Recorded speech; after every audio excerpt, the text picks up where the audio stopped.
My name is Claire, and 3 months ago, my mother-in-law stood up at a family dinner, pointed her finger at me in front of 12 people, and called me a gold digger. She said it loud enough for the neighbors to hear. What she didn't know was that in exactly 11 minutes, a man in a gray suit was going to walk through that dining room door and change everything she thought she knew about me. But before I tell you what happened in that room, I need you to understand how we got there. Because this wasn't really about money. It was never about money. It was about a woman who could not stand the fact that her son loved someone she couldn't control. Stay with me, because the ending of this story is something I still think about every single day. I met my husband David 6 years ago at a coffee shop in Ohio. I was finishing up my degree in accounting, working 2 jobs, living in a 1-bedroom apartment with a leaking faucet I couldn't afford to fix. He was kind, quiet, the kind of man who remembered how you took your coffee after one conversation. We fell in love slowly, the real way, not the movie way. When David introduced me to his mother, Linda, I remember shaking her hand and feeling something cold pass through me. She smiled, but her eyes were doing math, sizing me up. I didn't know it then, but that handshake was the first move in a game I hadn't agreed to play. Linda came from money, old money, the kind that gets whispered about at country clubs.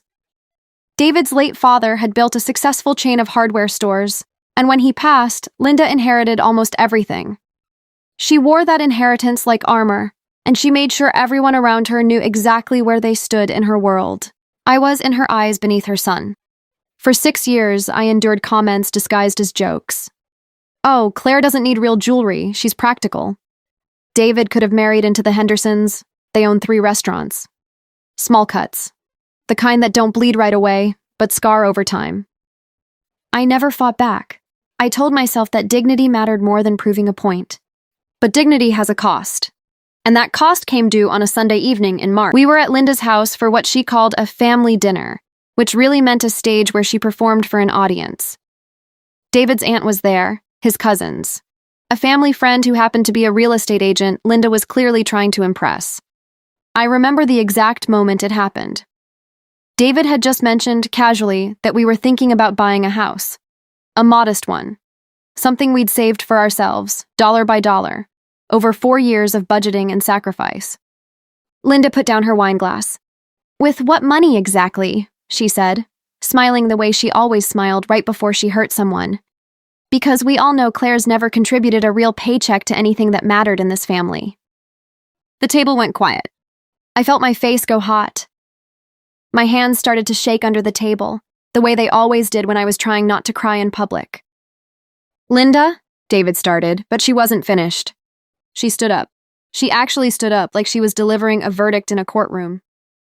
"I've watched you for 6 years," she said, looking directly at me. "And I know exactly what you are. You saw a wealthy family and you saw an opportunity. You're nothing but a gold digger, and everyone at this table knows it. I just have the courage to say it out loud." 12 people, 12 pairs of eyes on me. My husband's aunt looked down at her plate. His cousin actually smirked. I want you to imagine that feeling. Being accused, publicly, of something you know is a lie, with no way to defend yourself because the accusation is designed to make any defense look guilty. If I got angry, I'd look like exactly what she said I was. If I stayed calm, she'd say I was hiding something. It's a trap. And Linda had built it perfectly. I looked at David, waiting for him to say something. He opened his mouth. And in that pause, in that half-second of hesitation, something in me went very, very still. I stood up slowly. I didn't yell, I didn't cry, even though every part of me wanted to. I said one sentence. "You should probably wait about 10 more minutes before you say anything else, Linda." She laughed. An actual laugh, sharp and disbelieving. "And why is that, dear?"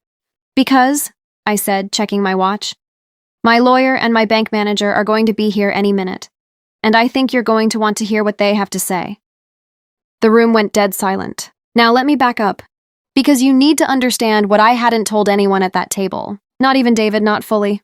2 years earlier, my grandmother had passed away.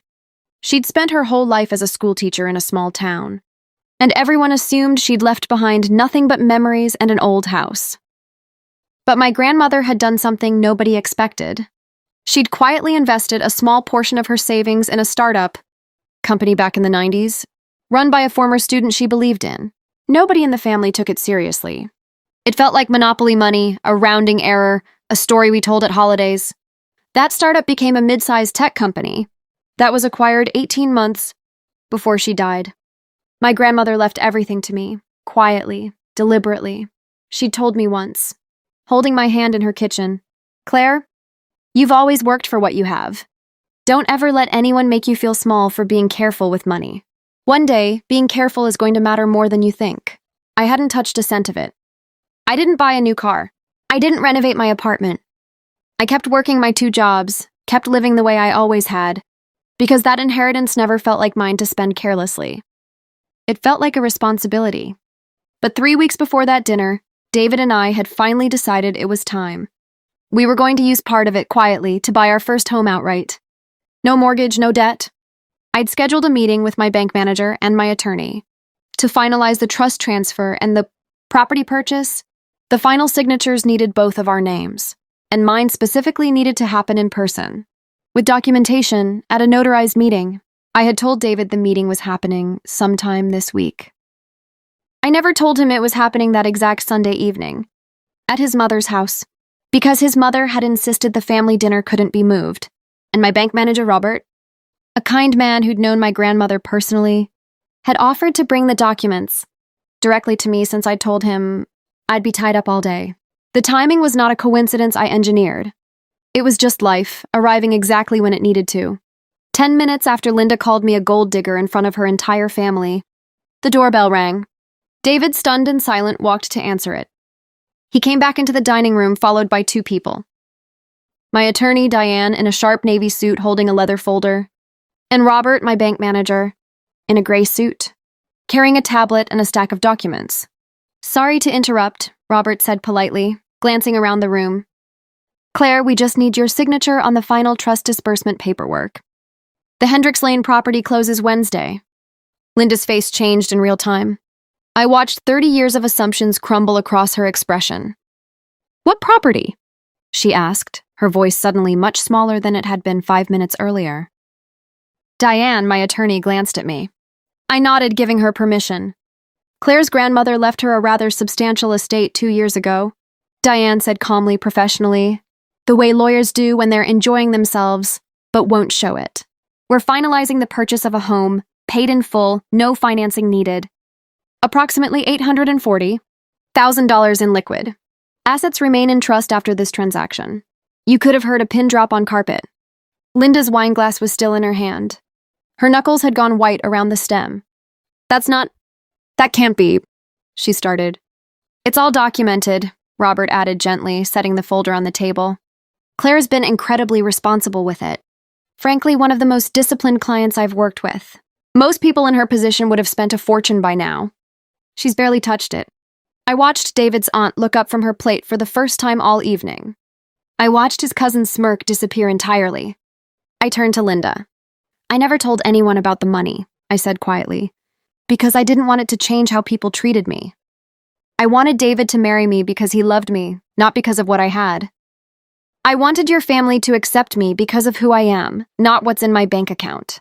I paused. "You just spent 6 years insulting me for money you assumed I didn't have. And tonight you did it in front of witnesses, while the actual proof of exactly how wrong you were walked through your front door." Linda didn't say anything. For possibly the first time in her life, she had absolutely nothing to say.